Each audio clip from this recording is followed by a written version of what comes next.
जदि केही तुम विषय किछि मिछ कहउछन्ते तेबे तुमे सेही सबु कथाठु दूरे जाओ।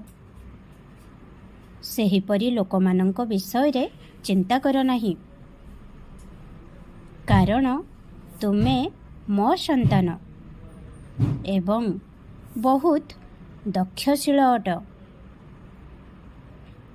एतिकी मने रख, काहार कौनसी भी मिथ्या तुमको मिथ्यावादी करि परिबो नाही।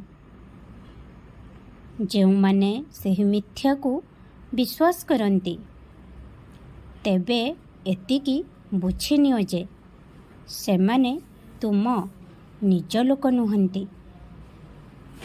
सेमाने केवल एठी सेठी या ता कथा प्रति आग्रह रखती। तेणु एहीपरि लोकमानंक ठारू दूरेइकी रुह। सेही लोकमानंकर निकटतर रुह जेउमाने तुमको बुझी पारंती एवं तुमको जीवन रे आगको बढ़िबाकू प्रेरणा मध्य दियंती। किछि लोक तुम सहित खराब व्यवहार करिछंती, असदाचरण करिछंती, किंतु सेमाने तुम निज लोक अटंती। तेणु तुमे चिंतारे पड़ी जाओ कि मु करिबी तो कौन करिबी। बाबा मते रास्ता देखाओ। ताहले सुन, मोर गोटिए कथा मान।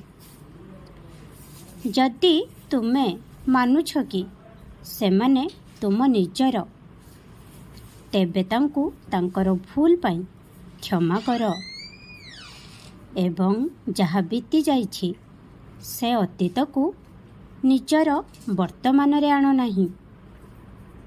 एपरिकी से विषय रे कथावार्ता मध्य कर नाही। एहीपरि करिब तो तुमर संपर्क धीरे धीरे मजबूत हो जिवो, विश्वास मध्य हो जिवो। किंतु तुमको भय लागुछि कि जदि पुनर्बार मो सहित आउ किछि खराब घटना घटे तेबे मु कौन करिबी। तो पिला माने सुन, मु तुम सहित अछि। मु तुमको कहूछि कि पुनर्बार तुम सहित एहा आउ केबे भी घटिबो नाही। तेणु जीवन रे आगको बढ़िबा शिख।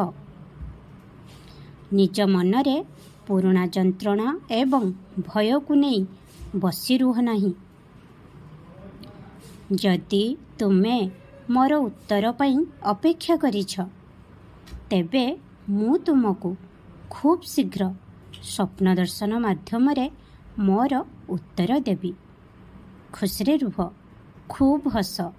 मोर बहुत सारा आशीर्वाद तुम सहित अछि। ओम साई राम, जय साई राम।